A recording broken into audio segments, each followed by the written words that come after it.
അതായത് എക്സാമിന്റെ സമയത്ത് പെട്ടെന്ന് തന്നെ പോയിട്ട് ഹാൾ ടിക്കറ്റ് ഡൗൺലോഡ് ചെയ്യുന്നു, പെട്ടെന്ന് തന്നെ എക്സാം സെന്റർ എന്ന് പറഞ്ഞിട്ട് ഈ സ്റ്റഡി സെന്റർ അല്ലെങ്കിൽ NIOS ID കാർഡിൽ കാണുന്ന ആ ഒരു സ്കൂളിലേക്ക് പോവുകയാണ്.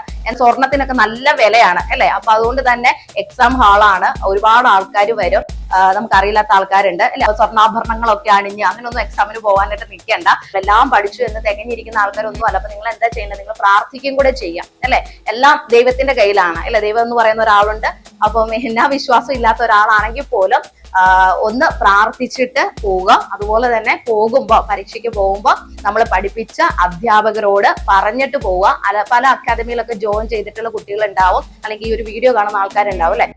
അപ്പൊ നിങ്ങൾ എന്താ ചെയ്യുന്നത്, നിങ്ങളെ പഠിപ്പിച്ച ടീച്ചേഴ്സിനോടും അല്ലെ, അതുപോലെ തന്നെ നിങ്ങളുടെ പേരൻസ്, അവരാണ് ഒത്തിരി കഷ്ടപ്പെട്ട് നിങ്ങൾ. എല്ലാവർക്കും നമസ്കാരം. LB അക്കാദമി ഓൺലൈൻ ക്ലാസിന്റെ പുതിയൊരു വീഡിയോയിലേക്ക് എല്ലാവർക്കും സ്വാഗതം.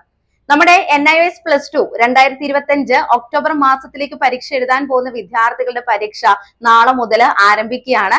നമ്മൾ ചൂസ് ചെയ്തിരിക്കുന്ന സബ്ജക്റ്റുകളുടെ അടിസ്ഥാനത്തിലാണ് നാളെ മുതൽ പരീക്ഷ തുടങ്ങുന്നത്. അപ്പൊ അതിന് മുമ്പ് തന്നെ നമ്മുടെ NIOSന്റെ പരീക്ഷകളൊക്കെ ആരംഭിച്ചിട്ടുണ്ടായിരുന്നു അല്ലെ. അപ്പൊ നാളെ നിങ്ങൾ ഈ പരീക്ഷയ്ക്ക് പോകുമ്പോൾ എന്തെല്ലാം കാര്യങ്ങളാണ് ശ്രദ്ധിക്കേണ്ടത് എന്നുള്ളതാണ് ഇന്നത്തെ വീഡിയോയിൽ നമ്മൾ ഉൾക്കൊള്ളിച്ചിരിക്കുന്നത് കേട്ടോ. അപ്പോൾ വീഡിയോയിലേക്ക് പോകുന്നതിന് മുൻപായിട്ട് നമ്മുടെ ചാനൽ ആദ്യമായിട്ടൊക്കെ ആരെങ്കിലും കാണുന്നവരുണ്ടെങ്കിൽ ചാനൽ ഒന്ന് സബ്സ്ക്രൈബ് ചെയ്യണം, ലൈക്ക് ചെയ്യണം, അതുപോലെ തന്നെ ഷെയർ ചെയ്യാനായിട്ട് ശ്രദ്ധിക്കുക കേട്ടോ. പിന്നെ അതുപോലെ തന്നെ നമ്മുടെ പുതിയ ബാച്ചിലേക്കുള്ള അഡ്മിഷൻ ഒക്കെ LBയിൽ നടന്നുകൊണ്ടിരിക്കുകയാണ്. നമ്മുടെ 10ാം ക്ലാസ്സിലേക്കുള്ളതും അതുപോലെ തന്നെ +2 ആണെങ്കിൽ 3 ഗ്രൂപ്പും, അതായത് കൊമേഴ്സ്, ഹ്യൂമാനിറ്റി, സയൻസ്, ഈ 3 ഗ്രൂപ്പുകളിലേക്കുമുള്ള അഡ്മിഷൻസ് ഒക്കെ ഇപ്പൊ നടന്നുകൊണ്ടിരിക്കുകയാണ്. ഇപ്പൊ അഡ്മിഷൻ എടുക്കുവാണെങ്കിൽ നിങ്ങൾക്ക് 2026 ഒക്ടോബർ മാസത്തിൽ പരീക്ഷ എഴുതാനായിട്ട് സാധിക്കും കേട്ടോ. അപ്പൊ ആരെങ്കിലും ഒക്കെ നിങ്ങളുടെ ഫ്രണ്ട്സോ അല്ലെങ്കിൽ നിങ്ങൾക്ക് അറിയുന്ന ആരെങ്കിലും ഒക്കെ ഉണ്ടെങ്കിൽ അവരോടും കൂടെ പറയാം. ഓപ്പൺ സ്കൂളിന്റെ കീഴിൽ ഇപ്പൊ അവർക്ക് +2 അഡ്മിഷൻ എടുക്കാനായിട്ട് സാധിക്കും, അല്ലെങ്കിൽ 10ാം ക്ലാസ്സിലൊക്കെ അഡ്മിഷൻ എടുക്കാൻ സാധിക്കും എന്നുള്ളത് നിങ്ങളൊന്ന് പറഞ്ഞറിയിക്കുക കേട്ടോ. അപ്പൊ നമ്മുടെ LB അക്കാദമി ഓൺലൈൻ ക്ലാസ്സിൽ ജോയിൻ ചെയ്യാനായിട്ടും അവരോട് പറയാനായിട്ട് മറന്നു പോയേക്കരുത്. ഓക്കെ, അപ്പൊ നമുക്ക് കാര്യങ്ങളൊക്കെ കിടക്കാം. അപ്പൊ നാളെ നമ്മുടെ പരീക്ഷ തുടങ്ങുകയാണ്. അപ്പൊ ഈ പരീക്ഷയ്ക്ക് പോകുമ്പോൾ ഉണ്ടല്ലോ, നിങ്ങൾ എന്താ ആദ്യം ചെയ്യേണ്ടത്, നിങ്ങളുടെ ഹാൾ ടിക്കറ്റ് നിങ്ങൾ ഡൗൺലോഡ് ചെയ്തെടുക്കണം കേട്ടോ, നമ്മുടെ NIOSന്റെ വെബ്സൈറ്റിൽ നിന്ന്. അപ്പൊ ആ ഒരു ഹാൾ ടിക്കറ്റിൽ എക്സാം സെന്റർ എന്ന് വ്യക്തമായിട്ട് കൊടുത്തിട്ടുണ്ട്. ആ ഒരു പരീക്ഷാ കേന്ദ്രത്തിലാണ് നമ്മൾ പരീക്ഷ എഴുതാനായിട്ട് പോവേണ്ടത് കേട്ടോ. അതല്ലാതെ NIOSന്റെ ID കാർഡിൽ ഒരു സ്കൂളുണ്ട്, ആ സ്കൂളിലോ അല്ലെങ്കിൽ നമ്മുടെ പ്രാക്ടിക്കൽ പരീക്ഷ എഴുതിയിട്ടുള്ള സ്കൂൾ ഉണ്ടല്ലോ, അവിടെ ഒന്നും പോയി പരീക്ഷ എഴുതാണ്ട് ചെന്നേക്കല്. കാരണം അങ്ങനെയൊക്കെ പറ്റിപ്പോയിട്ടുള്ള കുട്ടികളുണ്ട്.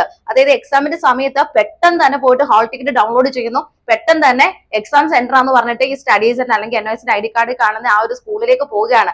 എന്താണ് നേരത്തെ പറഞ്ഞിട്ടുണ്ടല്ലോ, മിസ് പറഞ്ഞിട്ടുണ്ട്, അല്ലെങ്കിൽ സാർ പറഞ്ഞിട്ടുള്ള സ്റ്റഡി സെന്റർ എന്ന് പറയുന്നത് നിങ്ങളുടെ ഇതാണ് എന്ന് പറഞ്ഞിട്ടുണ്ട് എന്നൊരു ഓർമ്മയിൽ ആ ഒരു കാര്യമായിരിക്കും മൈൻഡിൽ ഉണ്ടാവുക. അപ്പൊ അതിന്റെ അടിസ്ഥാനത്തിൽ ഈ സ്റ്റഡി സെന്ററിലേക്ക് വെച്ച് പിടിപ്പിക്കുകയാണ്. അവിടെ ചെന്ന് കഴിയുമ്പോൾ എക്സാം എഴുതാനായിട്ട് റെഡി ആയിട്ട് ഹാളിലേക്ക് കയറാനായിട്ട് നിൽക്കുന്നു. ആ സമയത്താണ് അറിയുന്നത് എന്താണ്, എക്സാം സെന്റർ അതല്ല, നിങ്ങളുടെ എക്സാം സെന്റർ ഇതല്ല, ഇന്ന സ്കൂളാന്ന് പറഞ്ഞിട്ട് അവിടുന്ന് സ്കൂളുകാർ പറയുമ്പോഴാണ് അയ്യോ ഇത് എക്സാം സെന്റർ മാറിപ്പോയോ എന്റേത്. അപ്പൊ തന്നെ എന്താണ്, നമ്മുടെ ഇപ്പം ഏതിൽ അക്കാദമി പഠിക്കുന്ന ആൾക്കാരാണെങ്കിൽ അവരേക്ക് പെട്ടെന്ന് വിളിക്കും അല്ലെ, ഫോൺ വിളിക്കും, ഇതിന്റെ എക്സാം സെന്റർ മാറിപ്പോയി. അപ്പൊ തന്നെ എക്സാം സ്റ്റാർട്ട് ചെയ്യുന്ന സമയം ഓർത്തണോ. ഇനിയിപ്പോ നമുക്ക് എക്സാം സെന്ററിലേക്ക് എത്താനായിട്ട് ഒരുപാട് നേരം എടുക്കും അല്ലെ. അപ്പൊ അങ്ങനെയൊക്കെ പറ്റിപ്പോകുന്ന ഒരുപാട് കുട്ടികളുണ്ട്. അതുകൊണ്ട് നിങ്ങളൊക്കെ ഈ ഒരു വീഡിയോ കണ്ട് കാര്യങ്ങൾ മനസ്സിലാവുകയാണെങ്കിൽ നിങ്ങൾക്ക് അറിയാവുന്ന കൂട്ടുകാരിലേക്കൊക്കെ ഈ ഒരു കാര്യം ഒന്ന് ഷെയർ ചെയ്ത് കൊടുക്കുക. അത് എടാ അല്ലെങ്കിൽ എടി അല്ലെ, എടി നിന്റെ ഹോൾ ടിക്കറ്റ് കാണുന്നതാണോ നിന്റെ എക്സാം സെന്റർ എന്ന് പറയുന്നത്, അതല്ല നമ്മുടെ ID കാർഡ് കാണുന്ന നല്ല എക്സാം സെന്റർ എന്നൊക്കെ ഒന്ന് പറഞ്ഞ് മനസ്സിലാക്കി കൊടുക്കുക കേട്ടോ. ഇനി അതല്ല നിങ്ങൾക്ക് പറ്റുന്നില്ല എന്നുണ്ടെങ്കിൽ നിങ്ങൾ എന്താ ചെയ്യേണ്ടത്, ഈ ഒരു ലിങ്ക് അങ്ങോട്ട് ഷെയർ ചെയ്ത് കൊടുക്കുക. അപ്പൊ അവർ കണ്ടോളും, അവർ മനസ്സിലാക്കിക്കോളും കാര്യങ്ങൾ. അപ്പൊ അങ്ങനെയൊക്കെ ഒരുപാട് ആളുകൾക്ക് ബുദ്ധിമുട്ടുണ്ടാവുന്നുണ്ട്. അപ്പൊ അതുകൊണ്ട് ഇതൊക്കെ ഒന്ന് മനസ്സിലാക്കി വെച്ചോണം കേട്ടോ. അപ്പൊ NIOSന്റെ ID കാർഡിലുള്ള സ്റ്റഡി സെന്ററിലല്ല നമ്മൾ പരീക്ഷ എഴുതാൻ പോകുന്നത്. NIOSന്റെ പരീക്ഷയുടെ തിയറി പരീക്ഷയുടെ ഹാൾ ടിക്കറ്റ് നമ്മൾ ഡൗൺലോഡ് ചെയ്തെടുക്കുന്നു. ആ ഒരു ഹാൾ ടിക്കറ്റിൽ എന്താണോ നമ്മുടെ പരീക്ഷ അല്ലെങ്കിൽ ഏതാണോ നമ്മുടെ പരീക്ഷാ കേന്ദ്രം കൊടുത്തിരിക്കുന്നത് ആ സ്കൂളിലാണ് നമ്മൾ എന്ത് ചെയ്യാൻ പോകേണ്ടത്, പരീക്ഷ എഴുതാൻ പോകേണ്ടത്. ക്ലിയർ ആണല്ലോ. ഇനി അടുത്തത് എന്താണ്, നമ്മുടെ കയ്യിൽ എന്തൊക്കെ കാര്യങ്ങൾ വേണം. ഈ NIOSന്റെ ഹാൾ ടിക്കറ്റ് ഡൗൺലോഡ് ചെയ്ത് കളർ പ്രിന്റ് വേണമെന്ന് ആരും പറഞ്ഞിട്ടില്ല. നിങ്ങൾ ബ്ലാക്ക് ആൻഡ് വൈറ്റ് പ്രിന്റ് എടുത്താൽ മതി. ഓക്കെ, അപ്പൊ ബ്ലാക്ക് ആൻഡ് വൈറ്റ് പ്രിന്റ് എടുത്ത് നിങ്ങളുടെ കയ്യിൽ വെക്കുന്നു. അതേപോലെ തന്നെ നമ്മൾ NIOSൽ രജിസ്ട്രേഷൻ ചെയ്ത സമയത്ത് നമുക്ക് ലഭിച്ചിരിക്കുന്ന NIOSന്റെ ID കാർഡ് ഉണ്ട് അല്ലെ. അപ്പൊ അത് ചില വിദ്യാർത്ഥികൾ എന്ത് ചെയ്യും, ലാമിനേറ്റ് ചെയ്യും. അതിന്റെ ഒന്നും ആവശ്യമില്ല. ഈ ID കാർഡും എന്ത് ചെയ്യുക, പ്രിന്റ് എടുക്കുക. പ്രിന്റ് എടുത്ത് നമ്മുടെ കയ്യിൽ വെക്കുക. ഓക്കെ, അപ്പൊ ആ ഒരു കാര്യം നമ്മുടെ കയ്യിൽ ഉണ്ടായിരിക്കണം.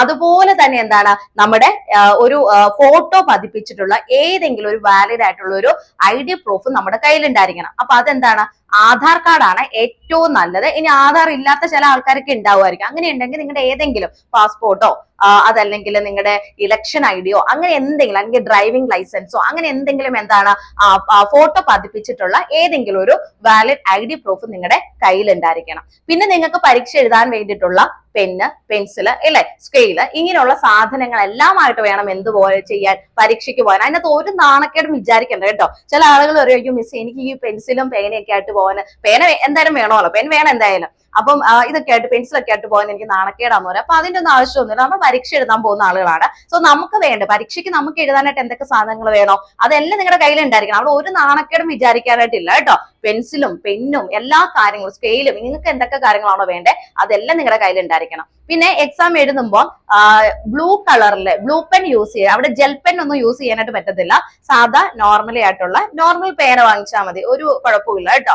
ഇത്രയും വില കൂടിയ പേന അങ്ങനെ ഒന്നുമില്ല, സാധാ നോർമൽ പെൻ മതി. അവിടെ ബ്ലൂ പെൻ വെച്ചിട്ട് നിങ്ങൾ പരീക്ഷ എഴുതുവാണെങ്കിൽ കുറച്ചുകൂടെ ബെറ്റർ ആയിരിക്കും. പിന്നെ നിങ്ങളുടെ കയ്യിൽ ഒതുങ്ങുന്ന ഓരോരുത്തർക്കും ഓരോ ഹാൻഡ് റൈറ്റിംഗിന്റെ ഒക്കെ ബേസ് ചെയ്തിട്ടുള്ള പെന്നുകളുണ്ട് അല്ലെ, അവർക്ക് അല്ലെങ്കിൽ ഓരോരുത്തർക്കും അനുയോജ്യമായിട്ടുള്ള രീതിയിലുള്ള പെന്നുകൾ ഉണ്ടാവും. അപ്പൊ അങ്ങനെ ഉണ്ടെങ്കിൽ നിങ്ങൾ ആ ഒരു രീതിയിൽ, ഇപ്പൊ ചിലർ പറയാറുണ്ട് ഞാനാണെങ്കിൽ ഏതാണ് ഈ പറഞ്ഞ പോലെ ഏതൊക്കെ ലെക്സി ഉപയോഗിച്ചിട്ടായിരിക്കും എഴുതുന്നത്, അങ്ങനെ ഓരോ അല്ലെങ്കിൽ ഇന്ന പെന്ന് യൂസ് ചെയ്യുമ്പോൾ എന്റെ ഹാൻഡ് റൈറ്റിംഗ് കുറച്ചുകൂടെ ബെറ്റർ ആവാറുണ്ട് മിസ് എന്ന് പറയാറുണ്ട്. അപ്പൊ അങ്ങനെയാണെങ്കിൽ നിങ്ങൾക്ക് നിങ്ങളുടേതായിട്ടുള്ള രീതിയിൽ ഒരു പെൻ ഉണ്ടെങ്കിൽ നിങ്ങൾ അത് വാങ്ങിച്ചുകൊണ്ട് പോവുക. എന്തായാലും ഒരു പെൻ വാങ്ങിച്ചാൽ പോരാ, 2 പെന്നെങ്കിലും ഒരാളുടെ കയ്യിൽ ഉണ്ടായിരിക്കണം. ഇൻ കേസ് നമുക്ക് പരീക്ഷ എഴുതുന്ന സമയത്ത് ഒരെണ്ണം എഴുതുന്ന സമയത്ത് തെളിയാതെ വന്നു കഴിഞ്ഞാൽ നമ്മൾ പെട്ടുപോകും അല്ലെ, നമ്മുടെ പരീക്ഷ എല്ലാം കുളവാകും. നമ്മൾ പഠിച്ച് നല്ല സെറ്റ് ആയിട്ടിരിക്കുന്ന ആൾക്കാരാ. അപ്പൊ അതുകൊണ്ട് അങ്ങനെ പറ്റിപ്പോയി കഴിഞ്ഞാൽ മൊത്തത്തിൽ കൈവിട്ടു പോകും. അപ്പൊ നിങ്ങൾ എന്ത് ചെയ്യുക, ഒരു 2 പെന്നെങ്കിലും നിങ്ങളുടെ കയ്യിൽ വെച്ചേക്കാം. പിന്നെ അതുപോലെ തന്നെ ബാക്കിയുള്ള കാര്യങ്ങളെല്ലാം എക്സാമിന് വേണ്ട എല്ലാ സാധനങ്ങളും നിങ്ങളുടെ കയ്യിൽ ഉണ്ടായിരിക്കണം. പിന്നെ ഇവിടെ എനിക്കൊന്ന് വാച്ചൊന്നും അനുവദനീയമല്ലാന്ന് തോന്നുന്നു കേട്ടോ. വാച്ചൊന്നും കൊണ്ടുപോകാനായിട്ട് പറ്റത്തില്ല. അതുപോലെ അവിടെ ചെന്ന് കഴിഞ്ഞാൽ ചിലപ്പോൾ അത് മാറ്റാനായിട്ട് ചാൻസ് ഉണ്ട്. അപ്പം അതുപോലെ തന്നെ ബാക്കിയുള്ള നിങ്ങളുടെ ആഭരണങ്ങളൊക്കെ കേട്ടോ, അങ്ങനെയുള്ള സാധനങ്ങളൊക്കെ സൂക്ഷിച്ചും കണ്ടും നോക്കുക.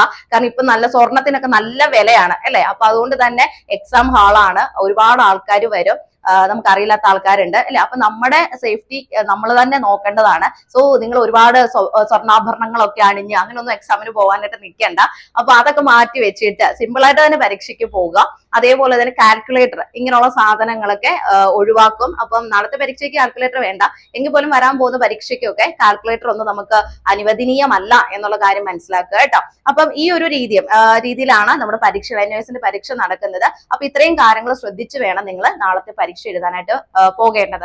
പിന്നെ പേടിക്കാനൊന്നുമില്ല, നന്നായിട്ട് പരീക്ഷ എഴുതാം. നമ്മുടെ ചാനലിൽ ഒരുപാട് ക്വസ്റ്റ്യൻ പേപ്പറും കാര്യങ്ങളൊക്കെ നമ്മൾ വർക്ക്ഔട്ട് ചെയ്തിട്ടിട്ടുണ്ട്.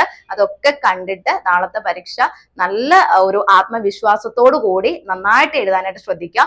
നമ്മൾ പഠിച്ചതൊന്നും അല്ല, അല്ലെങ്കിൽ നമ്മൾ പഠിക്കുന്നതും അല്ലെങ്കിൽ നമ്മൾ കുറെ കാര്യങ്ങൾ എല്ലാം പഠിച്ചു എന്ന് തികഞ്ഞിരിക്കുന്ന ആൾക്കാരൊന്നും അല്ല. അപ്പൊ നിങ്ങൾ എന്താ ചെയ്യേണ്ടത്, നിങ്ങൾ പ്രാർത്ഥിക്കും കൂടെ ചെയ്യാം അല്ലെ. എല്ലാം ദൈവത്തിന്റെ കയ്യിലാണ് അല്ലെ. ദൈവം എന്ന് പറയുന്ന ഒരാളുണ്ട്. അപ്പം എന്നാ വിശ്വാസം ഇല്ലാത്ത ഒരാളാണെങ്കിൽ പോലും ഒന്ന് പ്രാർത്ഥിച്ചിട്ട് പോവുക. അതുപോലെ തന്നെ പരീക്ഷയ്ക്ക് പോകുമ്പോൾ നമ്മൾ പഠിപ്പിച്ച അധ്യാപകരോട് പറഞ്ഞിട്ട് പോവുക. പല അക്കാദമിയിലൊക്കെ ജോയിൻ ചെയ്തിട്ടുള്ള കുട്ടികൾ ഉണ്ടാവും, അല്ലെങ്കിൽ ഈ ഒരു വീഡിയോ കാണുന്ന ആൾക്കാരുണ്ടാവും അല്ലെ. അപ്പൊ നിങ്ങൾ എന്താ ചെയ്യുന്നത്, നിങ്ങളെ പഠിപ്പിച്ച ടീച്ചേഴ്സിനോടും അല്ലെ, അതുപോലെ തന്നെ നിങ്ങളുടെ പേരൻസ്, അവരാണ് ഒത്തിരി കഷ്ടപ്പെട്ട് നിങ്ങളെ ഈ ഒരു NIOSലൊക്കെ പഠിപ്പിക്കാനായിട്ട് വിടുന്നത് അല്ലെ. അപ്പൊ നിങ്ങളുടെ പേരൻസിനോടും നിങ്ങളുടെ അധ്യാപകരോടും, അതുപോലെ തന്നെ നിങ്ങളുടെ ചില ആൾക്കാരെ ചിലപ്പോൾ ഈ പറഞ്ഞ പോലെ ഹസ്ബൻഡ് ആയിരിക്കും പഠിപ്പിക്കുന്നത്, അല്ലെങ്കിൽ വൈഫ് സപ്പോർട്ട് ചെയ്ത് പഠിപ്പിക്കുന്ന ആൾക്കാരുണ്ട്. ചില ആൾക്കാരൊക്കെ ആരും സപ്പോർട്ട് ഉണ്ടാവില്ല അല്ലെ. പക്ഷെ എങ്കിലും വേണ്ടില്ല, നിങ്ങൾ നിങ്ങളുടെ പറയേണ്ട ആൾക്കാരോടൊക്കെ ഒന്ന് പറഞ്ഞ് അവരോടൊന്ന് പ്രാർത്ഥിക്കണമെന്നൊക്കെ പറഞ്ഞ് നന്നായിട്ട് ഈശ്വരനോട് എനിക്ക് ഒരു സപ്പോർട്ടും ഇല്ല മിസ്സേ എന്ന് പറഞ്ഞിരിക്കുന്ന ആൾക്കാരുണ്ട്. അങ്ങനെയുള്ളവരൊന്നും പേടിക്കേണ്ട. നിങ്ങൾ എന്ത് ചെയ്യുക, നിങ്ങൾ ദൈവത്തിന്റെ കയ്യിലെല്ലാം കൊടുക്കുക. അപ്പൊ നിങ്ങൾ നന്നായിട്ട് പ്രാർത്ഥിച്ച് നല്ല രീതിയിൽ തന്നെ നാളത്തെ പരീക്ഷ അറ്റൻഡ് ചെയ്യുക കേട്ടോ. അപ്പൊ എല്ലാവിധ ആശംസകളും നമ്മൾ നേരുകയാണ്. നന്നായിട്ട് പരീക്ഷ എഴുതാം, ഒന്നും പേടിക്കാനില്ല.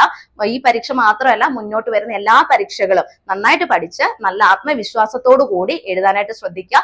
നല്ലൊരു മാർക്ക് എല്ലാവർക്കും സ്കോർ ചെയ്യാനായിട്ട് സാധിക്കട്ടെ. അതുപോലെ തന്നെ നിങ്ങളുടെ സ്വപ്നം ഈ ഒരു 2025 ഒക്ടോബർ ബാച്ചിലേക്ക് നിങ്ങൾ ജോയിൻ ചെയ്തു. 10ാം ക്ലാസ്സും +2 ആണ് നിങ്ങളുടെ ലക്ഷ്യം. അപ്പൊ അത് ഈ വർഷത്തിൽ തന്നെ നിങ്ങൾക്ക് എല്ലാവർക്കും സാധ്യമാകട്ടെ എന്ന് ആശംസിച്ചുകൊണ്ട് നിർത്തുന്നു. നന്ദി. വെറും 6 മാസം കൊണ്ട് national institute of open school വഴി SSLC അല്ലെങ്കിൽ +2 കംപ്ലീറ്റ് ചെയ്യാം, അതും ഓൺലൈനായി. ബേസിക് എഡ്യൂക്കേഷൻ ഇന്ന് എത്രമാത്രം ഇമ്പോർട്ടന്റ് ആണെന്ന് നമുക്ക് എല്ലാവർക്കും അറിയാം. സോ സാഹചര്യങ്ങൾ കൊണ്ട് പഠനം പാതി വഴിയിൽ ഉപേക്ഷിക്കേണ്ടി വന്നവർക്ക് ഒരു ഗോൾഡൻ ഓപ്പർച്യൂണിറ്റിയാണ് LB അക്കാഡമി നൽകുന്നത്. സ്റ്റേറ്റ്, CBSE, ICSE സിലബസിലെ ക്ലാസുകൾ ഞങ്ങൾ പ്രൊവൈഡ് ചെയ്യുന്നു. വർഷങ്ങളുടെ എക്സ്പീരിയൻസ് ഉള്ള അധ്യാപകരുടെ മേൽനോട്ടത്തിൽ നിങ്ങൾക്ക് പഠിക്കാം. മാത്രമല്ല PSC, UPSC, state and central government അംഗീകൃതമാണ് LB അക്കാഡമിയുടെ കോഴ്സുകൾ. ഒരു അക്കാഡമിക് കംബാക്കിനായി നിങ്ങൾ തയ്യാറാണെങ്കിൽ 8 വർഷത്തെ പ്രവർത്തന പാരമ്പര്യത്തോടെ LB അക്കാഡമി നിങ്ങൾക്കായി വഴിയൊരുക്കുന്നു. LB academy online classes. Contact for more details 9495808055 9207197379 Palathinkal building, Pettah junction, Ernakulam.